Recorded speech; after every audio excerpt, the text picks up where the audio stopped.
My name is Emma. I am 29-year-old. The Sterling Club isn't my kind of place. The chandeliers hang heavy, and the waiters' coats probably cost more than my car. But it was my parents' 30th anniversary, so I came. I sat there in my simple black dress, the only one at the table not covered in diamonds. My sister Vanessa was holding court, of course. She laughed, a high, tinkling sound that always set my teeth on edge, about her new condo, her upcoming trip, and her perfect life. "Oh, Emma?" she said, tapping her acrylic nail against her wine glass and looking at my water. "How are those little projects of yours coming along? Still playing on your computer?" My mother smiled tightly, a little apology for me. My father just looked at my dress, then at Vanessa's, and his disappointment was clear. They saw the other daughter, the quiet failure, the one who didn't measure up. I just smiled and took a sip of water. I let them laugh. I let them judge. They thought this was just another dinner where they could remind me of my place. They had no idea I was about to end the entire game. They thought I was breaking. I was just waiting. But before I tell you how everything flipped, like and subscribe, drop a comment, where are you watching from? Growing up, my house was always loud. It was loud with Vanessa's laughter, Vanessa's music, Vanessa's friends, and Vanessa's dramas. My sister was born for the spotlight. I was born for the shadows. It was the little things at first. The things you try to tell yourself don't matter. When Vanessa was 16, our parents threw her a massive party at a downtown hotel. There was a DJ, a 3-tiered cake, and over 100 guests. My father gave a speech about his shining star. When I turned 16, 6 months later, my mother gave me a card with $50 inside. "Why don't you buy yourself a new textbook, honey?" she said, patting my arm. "You're not a party girl like your sister, and that's okay. You're the smart one. The smart one." That was my label. It didn't mean they respected my intelligence. It meant I was quiet. It meant I was low maintenance. It meant I was the one they didn't have to worry about, so they just didn't. Vanessa was the social one. She was beautiful, charming, and knew how to work a room. She was the one they bragged about. Her life was a series of easy, visible achievements. Prom queen, sorority president, an internship at an art gallery secured by one of my father's friends. I was the one in my bedroom with an old computer I'd bought with saved-up chore money. I wasn't just playing on it, like they told their friends. I was taking it apart and putting it back together. I was learning to code. I was building things. When I was 17, I built a simple program that helped my high school library manage its entire inventory. It was my first real project. I was so proud. I brought my parents to the library to show them. My dad looked at the screen. "That's nice, Emma," he said. "Very neat. Did you hear? Vanessa just got asked to the formal by the quarterback." My mother smiled at the librarian. She's always been so good with hobbies. Hobbies. That's all it ever was to them. I went to college. I got a full scholarship for computer science. My parents drove me to the dorm. My mother cried because she was losing her baby, but I knew she was really just practicing for when Vanessa, the real daughter, left for college the next year. While Vanessa was majoring in art history and going to formals, I was in a basement lab with 3 other people. We were working on an idea, a new way for students to manage their course loads and share notes. It was clunky at first, but it was ours.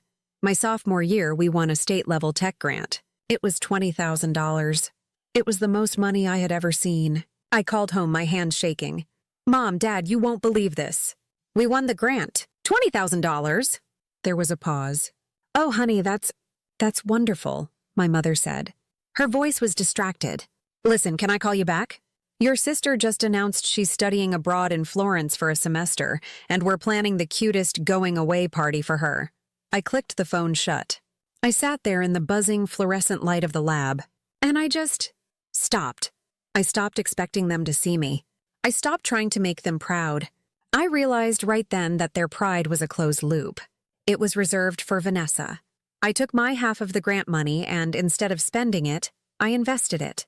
I put it all into a few tech stocks I'd been watching.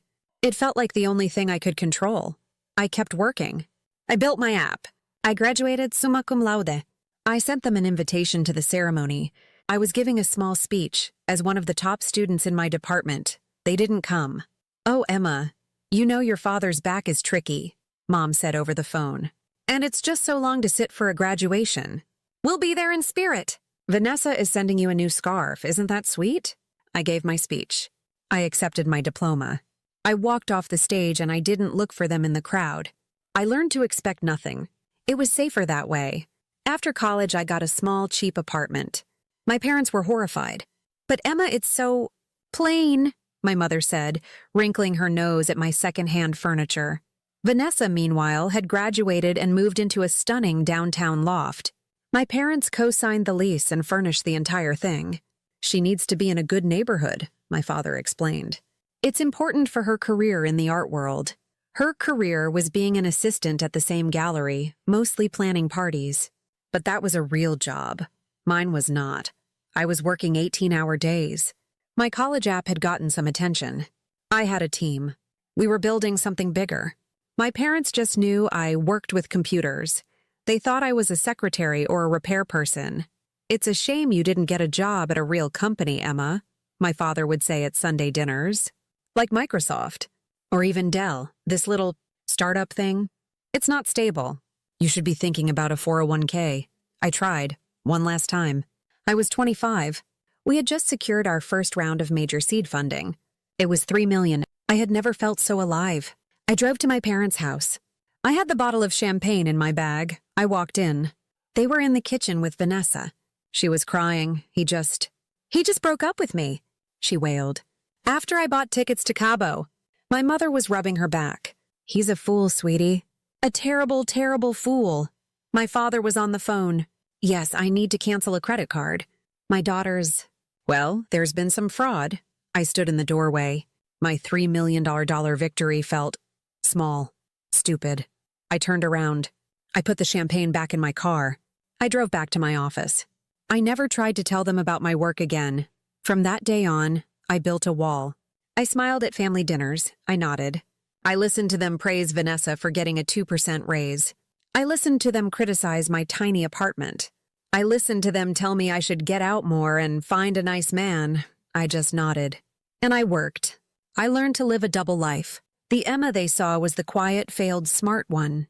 The real Emma was someone they had never, ever met. And they never, ever would, until tonight. The Sterling Club was suffocating. The air was thick with the smell of old money and expensive perfume. My mother had picked it, of course. It was the only place she and my father celebrated anything important. It was a stage. And tonight, Vanessa was the star. And the pilot? Oh my God, you guys. He was so rude, Vanessa was saying, swirling her deep red wine. He told me my carry-on was technically too big. I mean, me? Can you imagine? My mother gasped, playing her part. No, Vanessa, how awful for you. What did you do? I just looked at him and said, Do you know who my fiancé is? Vanessa said with a laugh. That shut him up. Robert's firm basically owns that airline. My father chuckled. That's my girl. Don't let anyone push you around. I watched them. My father glowing with pride, his tie perfectly straight. My mother, leaning in, her eyes sparkling with second-hand glamour. They hung on Vanessa's every word. The appetizers arrived. Tiny, complicated things on huge white plates. Anyway, Vanessa continued, the Maldives were just divine. We had an overwater bungalow. Robert and I have decided we're never doing a regular beach vacation again. It's just so common. Oh, the pictures you sent were beautiful, sweetie, Mom said. That blue dress. You looked like a model. I know, right? Vanessa preened. Now we just have to finalize the wedding plans. 300 guests is a lot to manage. The caterer is being a nightmare about the vegan options. But our wedding planner is a miracle worker. She's the same one who did the governor's daughter's wedding. My father sat back, beaming. Whatever it costs, honey. It's your special day. You only get one. I thought about my own special days. The college graduation they missed. The day I sold my first company, which I celebrated alone with a slice of pizza and a cheap bottle of champagne in my tiny apartment. The day I signed the lease on my first real office space, and my only witness was the notary. Their version of special was about spending money. Mine was about making it. The main courses came. Vanessa had the lobster. My parents had the filet mignon. I had ordered the salmon. Vanessa looked at my plate. Oh, Emma. Still being so sensible. My mother jumped in, her voice full of that fake, bright concern. And Emma, Good, just good. My father cut into his steak. You know, Emma, I was talking to Bill Harrison the other day. His daughter just made junior partner at her law firm. She's only 28. A real go-getter, I nodded. That's great for her. He's just saying, honey, my mom added quickly, that we worry. This computer thing you do, it's so isolating. You're in that little apartment all the time. You're not meeting anyone. You're not building a life. A life. To them, a life was a husband, a big house, and a job you could describe at a cocktail party. I'm a lawyer. I'm a gallery director. I'm a doctor. I could never say, I'm a CEO of a tech firm I built from scratch, and I'm currently managing a portfolio of assets that would make your head spin. They wouldn't understand it. They wouldn't believe it. To them, I was just Emma, the quiet one, the one who was good with hobbies. Vanessa laughed, that high tinkling sound again. Oh, Mom, leave her alone. She's trying. Right, Em? I'm sure one of these days you'll hit it big with one of your apps. She said apps like it was a dirty word, like it was something children played with. Maybe, I said, and I took a bite of my salmon. The rest of the dinner went on just like that. Vanessa detailed her fiancé's latest promotion, his new car, their plans to buy a summer home in the Hamptons. My parents listened. They glowed. They praised. They asked all the right questions. And his bonus this year. Dad, you'd be so proud. A wonderful young man, Vanessa. You chose well. I sat there. I was invisible. I was a ghost at their table. I wasn't their daughter. I was a backdrop. I was the before picture, and Vanessa was the after. I watched them. I watched the way my father's eyes crinkled when he smiled at Vanessa. I watched the way my mother touched Vanessa's hair, her hand gentle and full of love. They had never looked at me like that. Not once, not ever. I wasn't angry. I was cold. I was a surgeon looking at a patient. The patient was my family, and I was finally seeing, with perfect 20/20 clarity, that the patient was dead. This relationship, it was over. It had been over for years. I just needed to sign the death certificate. The waiter came. Would you be having dessert this evening? Oh, yes, my father said, sitting up straight. Bring us the chocolate lava cakes. And a bottle of your best champagne. We have an announcement. He looked at me. His eyes weren't warm. They were serious. They were the eyes of a businessman about to close a deal. Vanessa looked at me, too. Her eyes were different. They were sharp, and she was smirking. I knew in that instant this wasn't an anniversary announcement. This was an execution. And I was the one on the block. I just sat there, and I waited. The waiter set down the desserts. 4 molten chocolate cakes, bleeding onto white porcelain plates. He poured the champagne. My father raised his glass. To 30 years, he said, looking at my mother. And to a wonderful family. My mother smiled. Vanessa raised her glass. To Mom and Dad, I raised mine. Congratulations, we all drank. The champagne was expensive and it tasted like ash in my mouth. My father set his glass down. The clink was very loud in the quiet restaurant. He cleared his throat. Emma, he said. He didn't look at me. He looked at the tablecloth.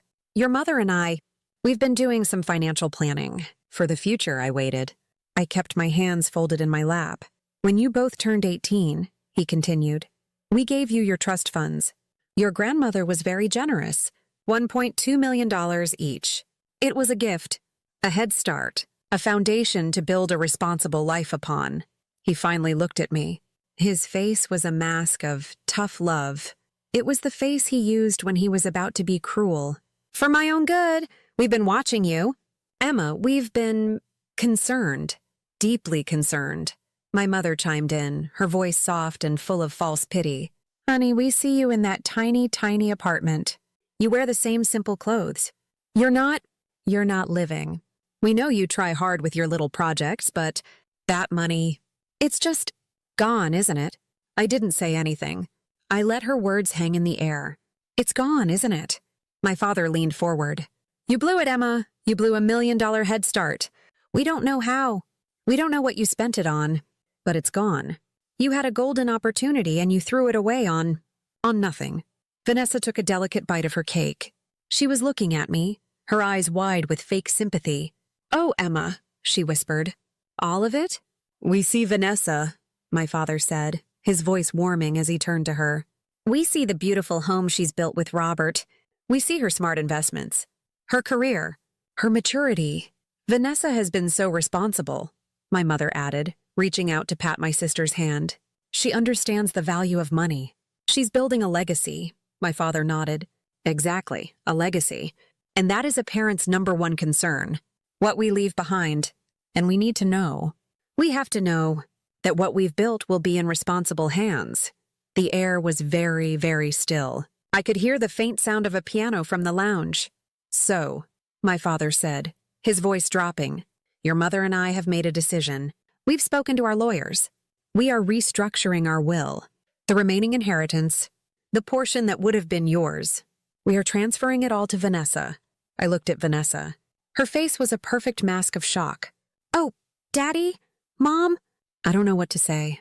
Are you sure? But her eyes were dancing.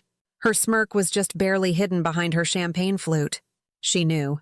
She had known this was coming. This was her idea. My father nodded, his face firm. We are sure. It's the only responsible thing to do. We need to protect the family's assets.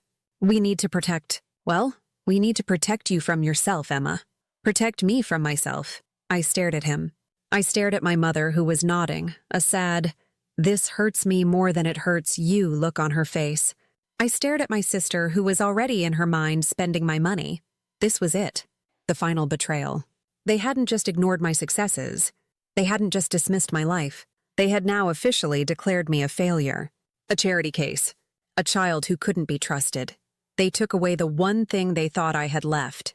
My future, my inheritance. My mother leaned in. Emma, honey, please say something. They were waiting.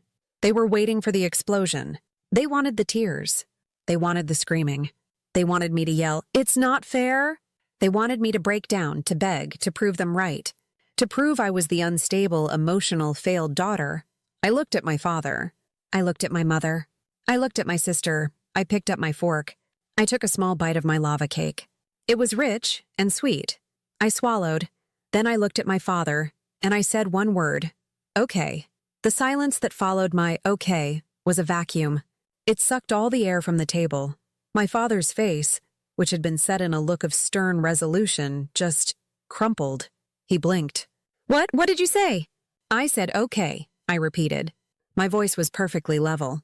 I took another bite of cake, okay? My mother's voice was a high-pitched squeak. That's all you have to say? Emma, did you hear your father?" "I heard him," I said. "You're giving my inheritance to Vanessa." "Okay." Vanessa was the one who recovered first. She put her hand on my arm, her nails digging in slightly. Her voice was dripping with fake, sticky concern. It's nothing to be ashamed of," she said, loud enough for the tables nearby to hear. "We all make mistakes. And don't you worry. Robert and I will take such good care of you. If you ever need anything, a new coat or help with your rent, you just have to ask. I'll always be there for my little sister." Little sister.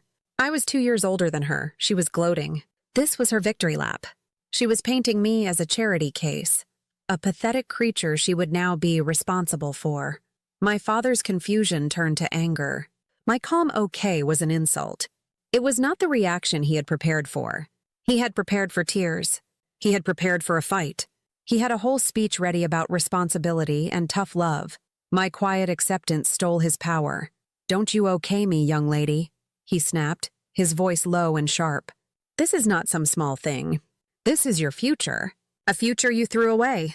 You had your chance, Emma. You had the exact same 1.2 million as your sister. Look at her. She has a home, a stable career, a successful man.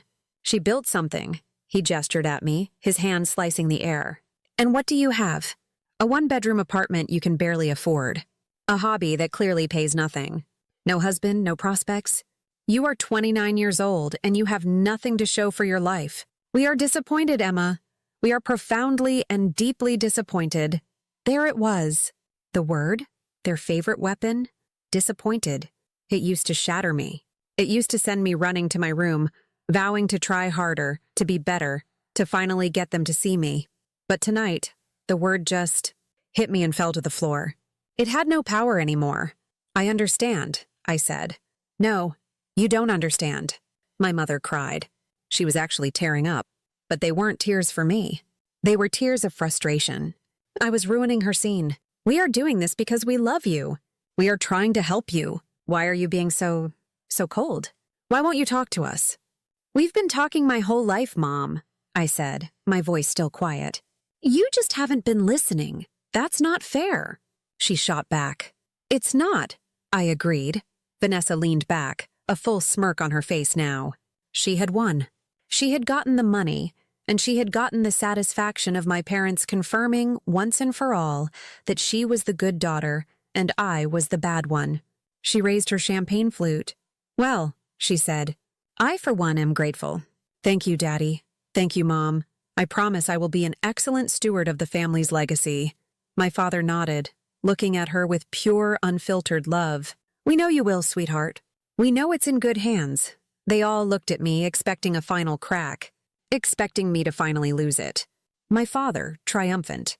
My mother, tearfully hurt. My sister, glowing with greed. This was the moment. This was the end of the story they had written for me. I slowly, deliberately, picked up my glass of water. I looked at my father, who was still lecturing me. You just aren't responsible enough for that kind of money, Emma. You've proven that. I looked at my mother, who was dabbing her eyes. We just want you to be safe, honey. I looked at Vanessa, who was staring at me like a cat watching a mouse. I brought the glass to my lips. I took a long, slow sip of water. The ice clinked gently against the glass. The sound was deafening in the heavy silence. I set the glass down. The sound was a period. The end of a sentence. The end of my life as their victim. I straightened my back. I looked all three of them in the eye, one by one. The Emma they knew, the quiet, failed, invisible girl, was gone. She had just walked out of the room, the woman who was left. They had no idea who she was, but they were about to. My father's face was dark red. Responsible? You don't know the first thing about being responsible. You had your chance, Emma. You had your chance and you blew it. My mother was dabbing her eyes with a napkin. We just wanted you to be safe, honey. We just wanted you to have a future. I looked at them. Really looked at them. They had no idea. They had no idea who I was. They had built a story about me, the poor, failed, quiet daughter, and they had lived in that story for so long. They thought it was real. Okay, I said again, my voice very soft. I reached into my simple, plain black purse. It wasn't a designer bag. It was functional, Vanessa scoffed. What are you going to do, Emma? Pay for your dessert? Don't worry, I'll cover it. My father held up a hand. That's enough, Vanessa. This is a sad day. Your sister has made her choices. I didn't pull out my wallet. I pulled out my phone. It was a simple phone, a standard model. The screen was clean. My mother looked at it. Emma, please. Don't call anyone. Don't make a scene. This is a private family matter. It is, I agreed. I tapped the screen.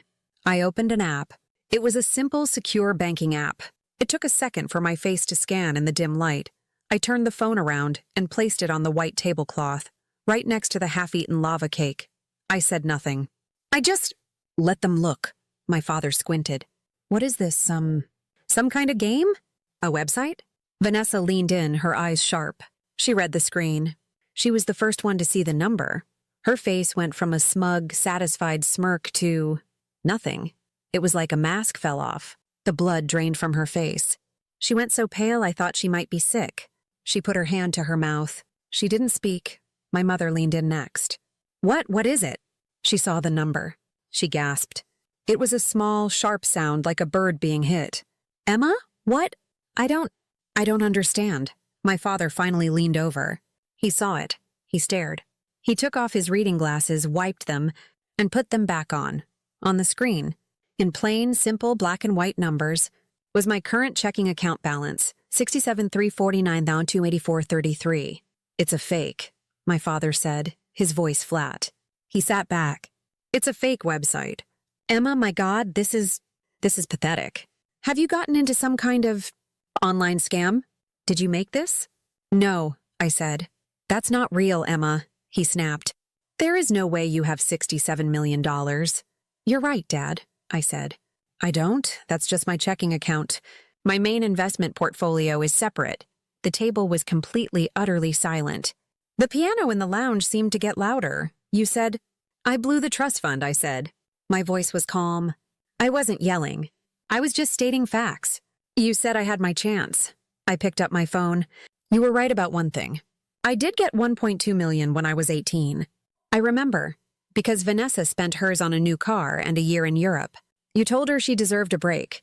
Vanessa was white as a sheet. I took my $1.2 million, I said, and I invested it. All of it. In a few tech startups I'd been watching. You told me I was playing on my computer. You told me to get out more. My father just stared. Those startups did well. Very well. When I was 22, I took that money, which was now $4.5 million, and I started my first company. It was the app I was building in my dorm room. The one you called my little hobby. My mother's hand was at her throat. Emma, why wouldn't you tell us? I tried, I said. I called you when I got my first round of funding. You were busy planning Vanessa's going away party for her Florence trip. I tried to tell you when I graduated. You didn't come to the ceremony. I kept my eyes on my father. I sold that first company when I was 25. I sold it for $12 million. You were, let's see, you were busy co-signing the lease on Vanessa's new loft. You said she needed to be in a good neighborhood. I took that $12 million, I went on, and I started a second company, a data security firm. It was harder. I worked 18-hour days. I lived in my tiny apartment, as you called it. I lived there because I was putting every single dollar back into my business. I lived on ramen noodles. I didn't take a salary for 2 years. You would come over for dinner. You would look at my old furniture. You would tell me I wasn't building a life. You told me I needed to find a man. You told me Bill Harrison's daughter was a go-getter because she made junior partner at a law firm. My voice was still quiet, but it was heavy. Last year, I said, I sold that second company, the one I built with ramen noodles. I sold it to a major corporation. The deal was for $44 million. Vanessa made a small, choking sound. The little project I'm working on now? The one Vanessa asked about? It's my third company, Helios Data. It's currently valued at $94 million. I am the founder and the CEO. I let that sit there. My father shook his head. I don't believe you. This is a story, a fantasy. It's not, I said. I tapped my phone again. You're a businessman, Dad. You understand numbers. This is the tax return I filed in April. You can see the name. Emma Collins. You can see the amount. I showed him the screen. The number was very large. I paid $8.2 million in capital gains taxes last year. I own my apartment. I own the building it's in. I own 2 other properties. One in New York and a small vineyard in Napa.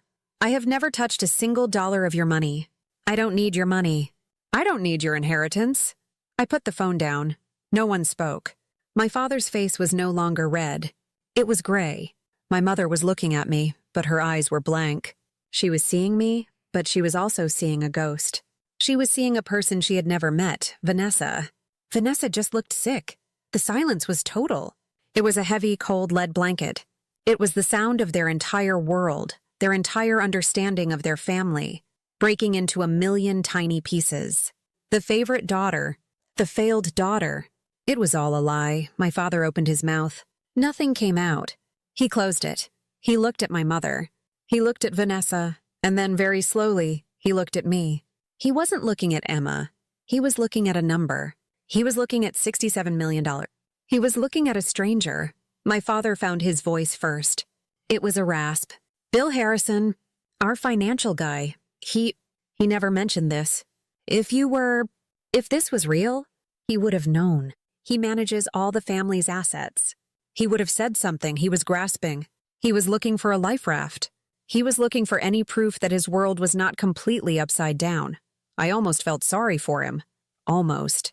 Bill Harrison, I said, was a terrible financial manager. He had you in high-risk municipal bonds that were tanking. He was charging you a 2% fee for a portfolio that had lost 6% year over year. My father's eyes widened. How could you possibly know that? Because, I said, I'm the one who fixed it. You didn't fire Bill Harrison, Dad. He retired. He sold his small, failing firm to a larger, anonymous buyer. That was 3 years ago. I leaned forward. This was the part I had saved. This was the part they would not understand. But they would feel it. Dad, who manages your money right now? What's the name on the statements you get every quarter? He frowned. It's HD Capital, a very good firm, very professional. Our retirement. It's never been healthier. Bill told us he was rolling his clients over to them. My mother, who was still pale, whispered, HD Capital. I watched her face. I watched the gears turn.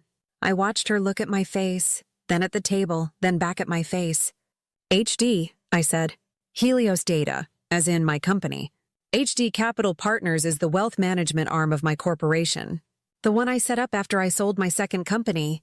My mother's hand flew to her chest. No, oh Emma, no. Yes, I said. For 3 years, I have been managing your entire investment portfolio.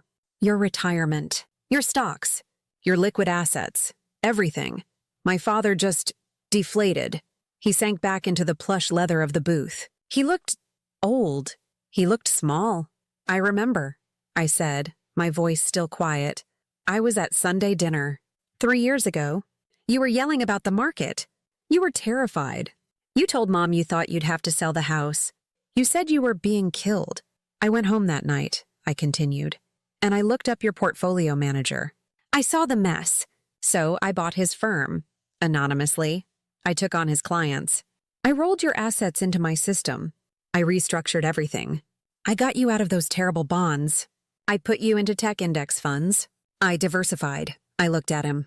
You haven't complained about money since, have you? You know why? Because your retirement fund, your money, has grown by 47% since I took it over. Vanessa made a sound. A tiny high-pitched whimper. I did that, I said. I let my words fall onto the table one by one.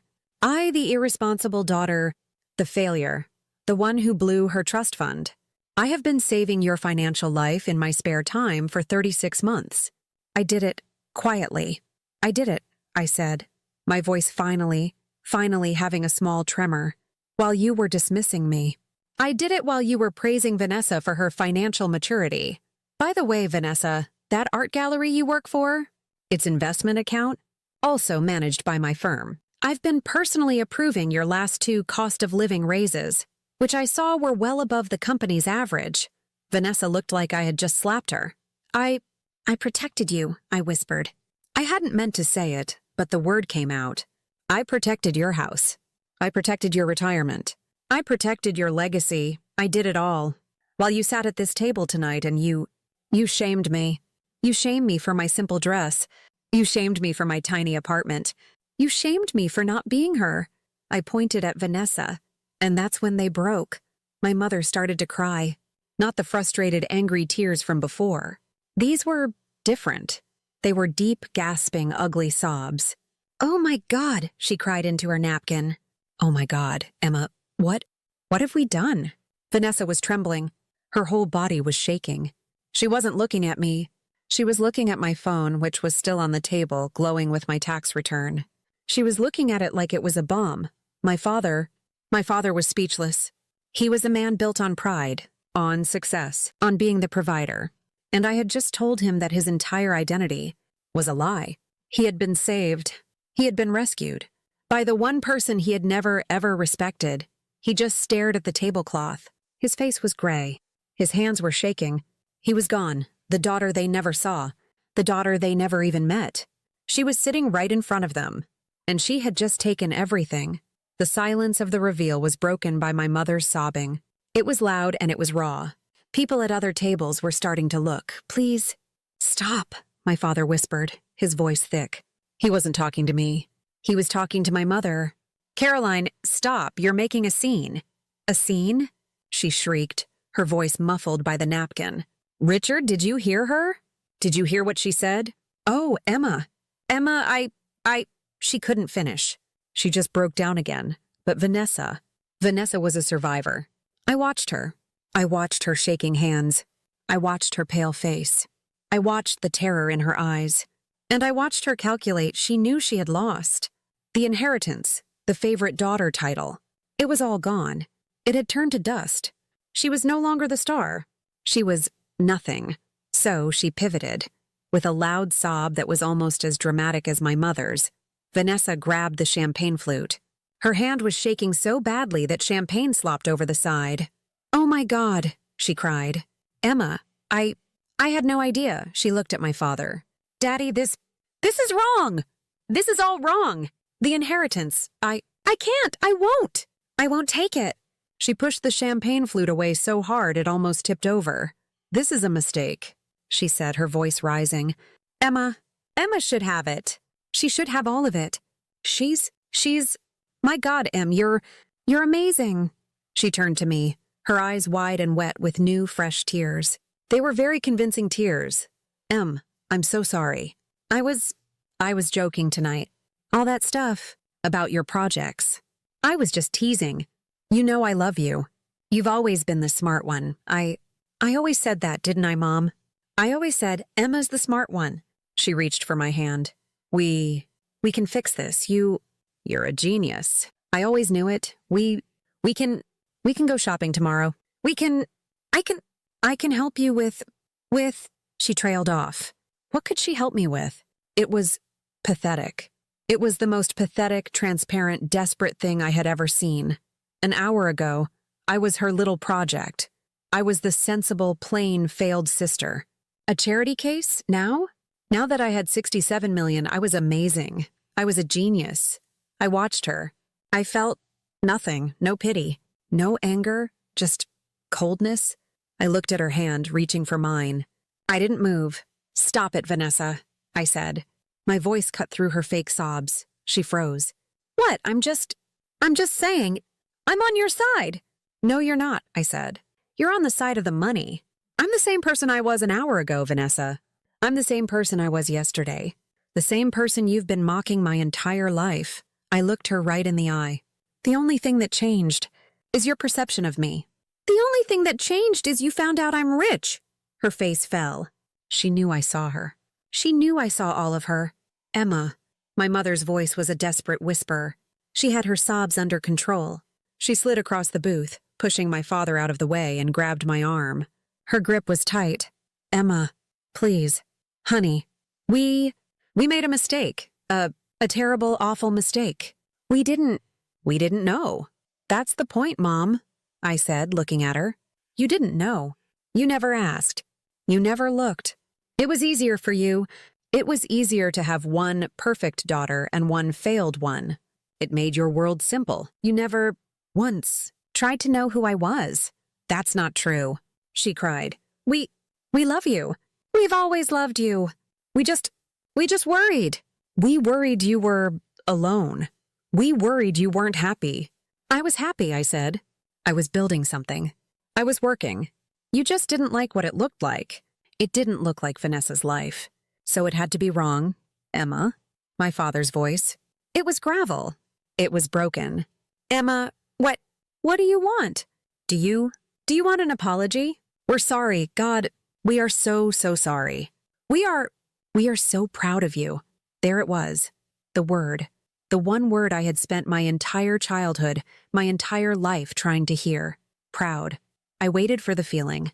The warmth. The relief. Nothing. The word was empty. It was a blank. It was a word he was using to negotiate. It was a word he was using to try and fix the most terrifying situation of his life. He wasn't proud of me. He was terrified of my power. Please, honey, my mother begged. She was clutching my arm. Let's go home. We can talk about this. We can fix this. We're a family. A family. I looked at her hand on my arm. Her perfectly manicured nails. Her diamond anniversary ring. Slowly, gently, I unhooked her fingers from my arm. I pulled my hand back. I placed it in my lap. We can't fix this, Mom. What? Why, we can. We can do anything. You don't see what's broken, I said. We see. We see, she insisted. No, I said. I looked at her. I looked at my father. I looked at my sister. We've been talking my whole life. You just haven't listened. I picked up my simple black purse. The conversation was over. Walking away from their table, I slid out of the booth. The movement was electric. It was a bomb going off. Emma, wait! My mother lunged, grabbing for my arm again. Where are you going? You can't just leave. Emma, sit down. My father tried to use his dad voice. It came out as a weak, panicked croak. We are not finished. This is your family. Em, please! Vanessa's voice was high and shrill. Don't go. We're sorry. I'm sorry. I really am. Oh my God, please don't be mad. Please! I stood by the table. I looked down at them. The three of them. My family. They looked frantic. They looked like drowning people. They were grabbing at me, their faces twisted in panic. The half-eaten chocolate cakes. The spilled champagne. The linen napkins, crumpled and wet with tears. It looked like a car crash. I looked at my father's gray face. I looked at my mother's streaming makeup. I looked at Vanessa's wide, terrified eyes. I had waited my whole life for them to see me. And now, they finally did. But they weren't seeing Emma, the daughter. They were seeing Emma, the CEO. They were seeing Emma, the one who controls our money. They were seeing a stranger who held all the cards. I wasn't angry. That was the strangest part. I had played this scene in my head 1,000 times over the years. In my head, I was always screaming. I was always crying. I was always throwing their insults back in their faces. But I wasn't angry. I was light, the crushing, suffocating weight of their disappointment. It was gone. I had been carrying it on my back for 29 years. And I had just set it down. I was just done. I'm done, I said. Done? What does that mean? My mother cried. I didn't answer. I just turned around. I started to walk. My footsteps were loud on the polished floor. I didn't run. I walked. I kept my back straight. I could feel their eyes on my back. I could feel the eyes of the entire restaurant on my back. I walked past the tables of other families, the ones who were laughing. I walked past the piano player. I walked toward the heavy wooden doors. The waiter rushed to open one for me. Is everything all right, miss? Everything is fine, I said. Thank you. And I stepped out. The cold November air hit my face. It felt clean. It felt so clean. I took a deep, deep breath. It was the first real breath I'd taken all night. I walked to my car. It wasn't a flashy sports car. It was a dark gray Audi. Fast, safe, and understated. No one ever looked at it twice. It was my car. I got in. I sat in the dark, silent car for a full minute. Then my phone buzzed in my purse. I pulled it out. The screen lit up. A text from Mom. Emma, please come back. We are begging you. Your father is sick. I'm serious. He's having chest pains. Come back now. A manipulation. A lie? Another text. My father. That was an unacceptable display, Emma. You humiliated your mother and me. Call me now. We are going to discuss this. A flash of the old anger. The old control. Another text. Vanessa. OMG. Emma, I am seriously sorry. I had no idea. You are a boss. Seriously, a fucking boss. Let's go shopping tomorrow. My treat or yours? Lol, I mean it. I love you. Don't be mad at me. I'll do anything. Anything. Greed. Bargaining. Then another from my father. Seconds after his angry one. Please, Emma, I'm sorry. I'm so sorry. I'm proud of you. I'm so proud. Please, just come back. We can talk. I'll listen. I promise I'll listen. The panic. The retraction. The desperation. I watched the texts roll in. A cascade of fear, lies, manipulation, and broken pride. My finger hovered over the screen. I could have replied. I could have written anything. Instead, I pressed the small button on the side of the phone. The one with the little moon icon. Do not disturb. The screen went dark. The buzzing stopped. Silence. I started the car. I pulled out of the Sterling Club parking lot. I didn't drive to one of my other properties. I didn't drive to the big empty house I owned on the coast. I didn't drive to my office tower downtown. I drove home. I drove home to my tiny apartment. The one bedroom they pitied me for. The one my mother called plain. It wasn't plain. It was mine. I loved that apartment. It was the first thing I ever bought. Not with the trust fund. With the money from my first company, the hobby I built in my dorm, this apartment was where I built my second company. This was where I ate cold pizza on the floor at 3 a.m. and cried because my code wouldn't compile. This was where I signed the deal that made me a millionaire, all by myself, on a Tuesday afternoon. This was the only real home I had ever known. I parked my car. I went inside, and I locked the door. My apartment was quiet. There was no yelling. There was no crying. There was no bragging. There was no heavy, suffocating judgment. It was just quiet. My home wasn't tiny or plain. It was focused. It was minimalist. Most of the furniture was simple, clean lines. One whole wall was just a massive floor-to-ceiling window, looking out over the city lights. They thought my life was small. They didn't understand. My life was intentional. I didn't need a 6-bedroom mansion. I didn't need a closet full of designer bags. That was their language. That was Vanessa's language. It was the language of people who had to show everyone all the time how much they were worth. I didn't need to show anyone.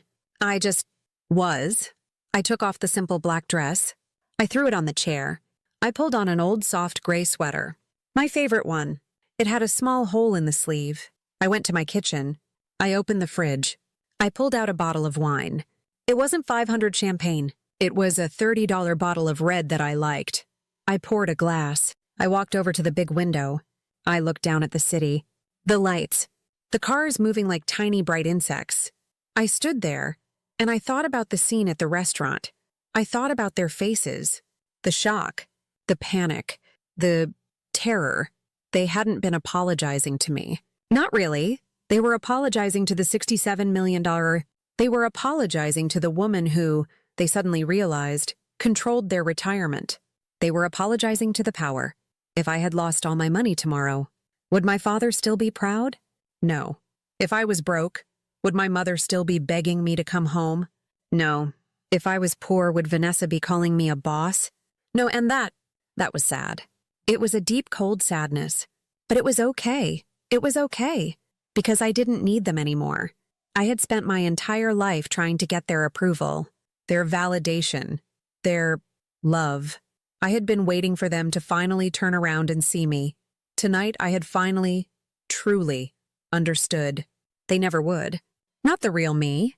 They were only capable of seeing the numbers. They saw the failure, or they saw the success. They never saw the person, and I didn't need their validation. I had my own. My worth wasn't in my bank account. The money was just a result. It was a tool. It wasn't me. My worth was in the work. It was in the code I wrote in my dorm. It was in the team I had built. It was in the fact that I could stand here, alone on a Thursday night in my old sweater, and feel whole. I had built my own legacy. My other phone, my work phone, started to ring from the kitchen counter. It had a different, sharper ringtone. I walked over. I looked at the screen. It was Ben, my COO, I answered. Hey, Ben, what's up? It's late. His voice was electric. He was talking so fast I could barely understand him. Emma, the deal. It just closed. The final papers were signed 20 minutes ago. The expansion, it's done. We're in. The board is ecstatic. We just grew our market share by 30%. We did it. A smile spread across my face. A real one. A warm one. A feeling of pure, clean joy washed over me. This was real. That's amazing, Ben, I said, and I laughed. A real laugh. That's really, really great news. Tell the team. Tell them I'm proud of them. I'll see everyone on Monday. I hung up the phone. I walked back to the window. My company was growing. My life was solid. My peace was my own. I looked down at my silent personal phone. The screen was dark. I knew behind that dark screen the messages were still piling up. The panic. The apologies. The begging. They were still back at that table. Trapped. Trapped in their lies, their fear, their money. I was here. I was free. I raised my glass to the city. The wine tasted better than their champagne. It tasted like quiet. It tasted like work. It tasted like my success. My quiet, quiet success.